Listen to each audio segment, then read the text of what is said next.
نحمده ونصلي ونسلم على رسوله الكريم اما بعد فاعوذ باللہ من الشیطان الرجیم بسم اللہ الرحمن الرحیم۔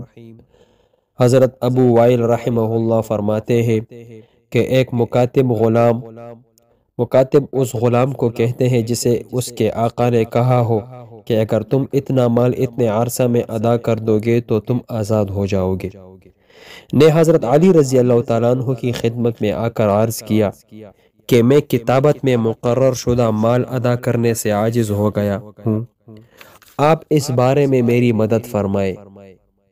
حضرت علی رضی اللہ تعالیٰ عنہ نے فرمایا کہ میں تمہیں وہ کلمات نہ سکھاؤں جو حضور صلی اللہ علیہ وسلم نے مجھے سکھائے تھے، اگر تم پر یمن کے سیر پہاڑ کے برابر بھی قرض ہو تو بھی اللہ تمہارا وہ قرض ادا کر دے گا۔ تم یہ دعا پڑھا کرو، وہ دعا یہ ہے: اللہم اکفنی بحلالک عن حرامک واغننی بفضلک عن من سواک۔ ترجمہ: اے اللہ مجھے اپنا حلال رزق دے، حرام سے بچا دے، اور اپنے فضل و کرم سے مجھے اپنے ماں سوا سے بے نیاز کر دے۔ حضرت ابو سعید خدری رضی اللہ تعالیٰ عنہ فرماتے ہیں کہ حضور صلی اللہ علیہ وسلم ایک دن مسجد میں تشریف لائے تو اچانک آپ صلی اللہ علیہ وسلم کی نظر ایک انصاری شخص پر پڑی جنہیں ابو امامہ کہا جاتا تھا۔ حضور صلی اللہ علیہ وسلم نے فرمایا: اے ابو امامہ، کیا بات ہے، تم آج مسجد میں نماز کے وقت کے علاوہ دوسرے وقت میں بیٹھے ہو؟ انہوں نے کہا: یا رسول اللہ، غموں اور قرضوں نے مجھے گھیر لیا ہے۔ حضور صلی اللہ علیہ وسلم نے فرمایا کہ میں تمہیں ایسا کلام نہ سکھاؤں کہ جب تم اسے کہو گے تو اللہ تمہارا غم دور کر دیں گے اور قرض اتروا دیں گے؟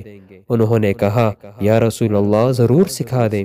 حضور صلی اللہ علیہ وسلم نے فرمایا: صبح اور شام یہ دعا پڑھا کرو، وہ دعا یہ ہے: اللہم انی اعوذ بک من الہم والحزن واعوذ بک من العجز والکسل واعوذ بک من الجبن والبخل واعوذ بک من غلبۃ الدین وقہر الرجال۔ ترجمہ: اے اللہ، میں ہر فکر و غم سے تیری پناہ چاہتا ہوں، اور عاجز ہو جانے اور سستی سے تیری پناہ چاہتا ہوں، اور بزدلی اور کنجوسی سے تیری پناہ چاہتا ہوں، اور قرضہ کے غلبہ اور لوگوں کے میرے اوپر دباؤ سے تیری پناہ چاہتا ہوں۔ حضرت ابو امامہ رضی اللہ تعالیٰ عنہ فرماتے ہیں، میں نے ایسا کیا تو اللہ نے میرے غم بھی دور کر دیے اور میرا قرضہ بھی سارا ادا کرا دیا۔ اللہ تبارک و تعالی ہمیں اور آپ کو عمل کرنے کی توفیق عطا فرمائے۔